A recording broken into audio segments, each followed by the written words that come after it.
Hello and welcome to the VRSLGI Function and Position Updater Scripts tutorial.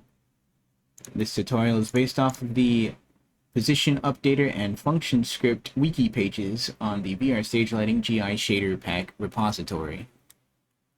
Let's go ahead and get straight into it. For this tutorial, we're going to, instead of using a regular fixture light, we're going to use the different light type for the GI setup script called function. This light type is intended to sample its color from a mesh's material instead of reading from a DMX channel like traditionally. The function script is what facilitates this ability. So it's a good this tutorial is a good introduction for all of those systems combined. So we're going to make a GI point that samples from a quad that is being animated, that has its color property being animated. We will also make that we'll also make that GI point movable around. We'll also make one of these fixtures GI points move around as well. So let's go and get straight into that. So if we go into the GI DMX packages folder and go straight to the prefabs folder, we can go ahead and start by adding our GI function script prefab into the world. So let's go ahead and do that. And you can see here the purpose of this script is to keep track of both all GI types, all GI points that have the light type of function, as well as any GI points that you want to update its position in real time. There are reasons why you might not want to constantly update every position, and rather selectively choose which lights can have their positions and updated for performance reasons. So this is why this system is made, so that you can choose which fixtures and which GI points you actually want to update and which ones you don't.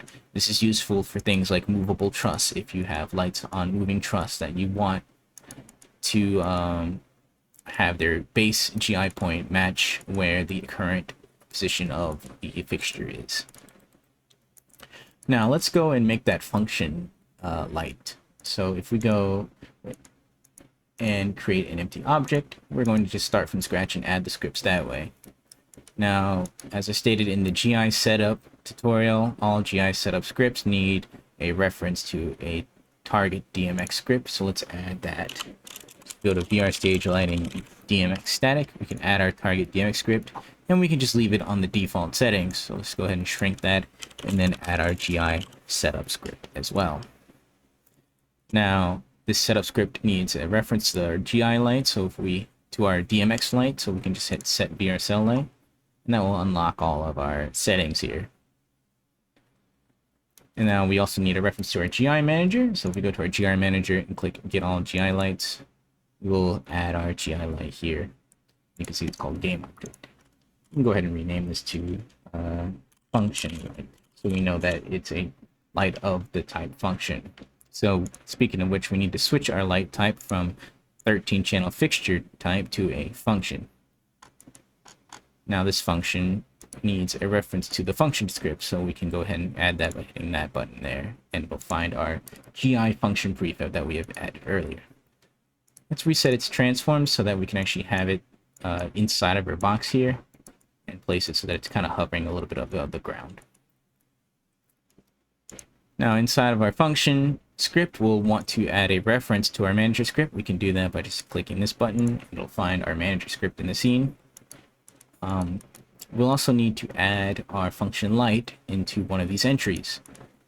We're also going to want to add one of our existing GI light scripts from our previous tutorial and make them movable as well. So we're going to increase our size by 1, and let's start by setting up that extra light first. So this is much simpler. What we can do is we can grab the light we want, which is this one, go to our function script, drag it in, plop it in there. We don't need actually a reference here, and all we need to do let's just hit live update GI position, and this will enable the update GI positions function to actually affect this fixture.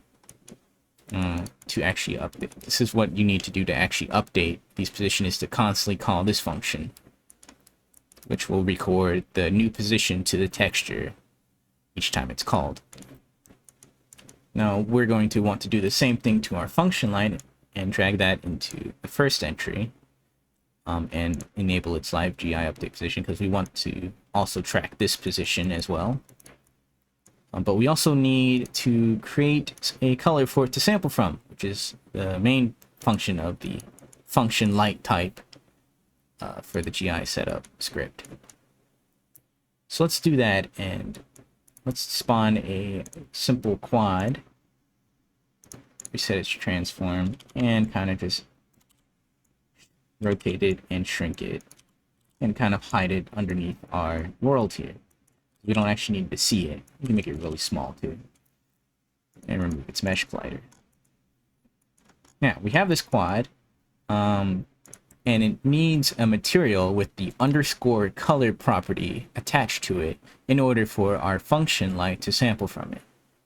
Now, the standard shader does have that color, which is this property here, but I recommend to just use something a little bit more simpler, which will make animating a lot easier. What I like to use is the unlit color shader, which can be found in, is a default Unity shader found in unlit and then color, and all it has is just a simple color property. So we can throw this material that I've created ahead of time that has this shader on it and throw that onto our quad here. You can see now it's just a simple quad with a color on it that we can animate. Now to animate it, we're going to need an animator, obviously. So let's add our animator. And I made a pre-made an animator to it as well. And inside of this animator, if we go to Window, Animator, drag it down here. This animator already has an animation attached to it called tutorial animation. That animation just simply, all it does is just have it, the quad, cycle through a bunch of colors very slowly. That way we can see the different variations of what this does. So now our quad, which we're going to call function light quad sample, is ready to be sampled from. So now we just need to drag this into our mesh render tab for our function light. And now it's ready to be sampled. To sample it, we'll need to call the underscore sample material 0 function. If we were to have another one, we'd call the sample material 1, and so on and so forth. And we would need to write our own script to actually call these functions manually. Is normally what you might want to do if you wanted to control it more directly. But if you just wanted to just get it going, there is another prefab called the position updater. This position updater auto updates these functions for you by setting it up and linking it with the GI function script. So what we can do is we can go into our position updater and drag in our GI function script and toggle the update positions toggle. And this will run an update loop on this script to constantly fire this function here.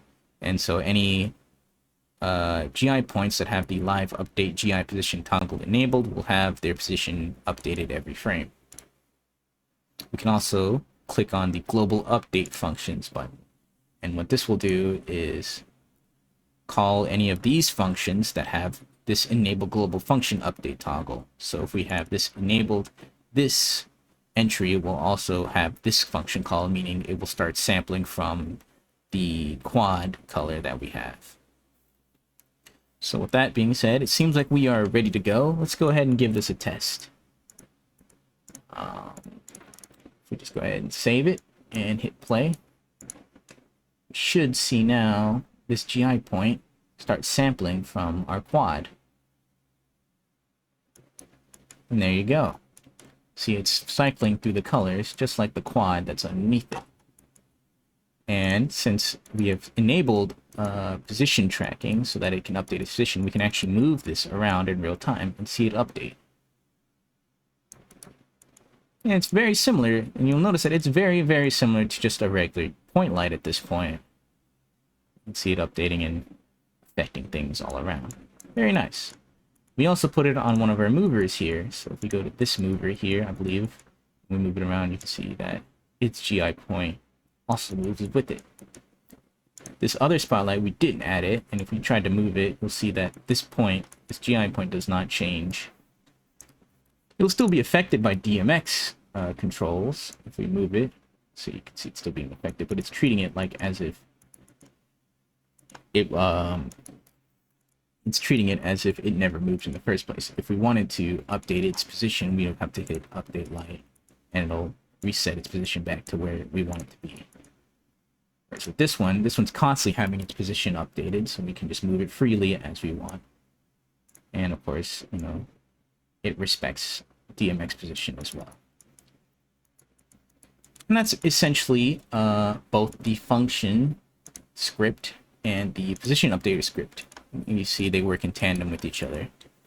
And we can also reduce the update rate here. So by default, it's set to 0. This is more of a delay than anything between each update.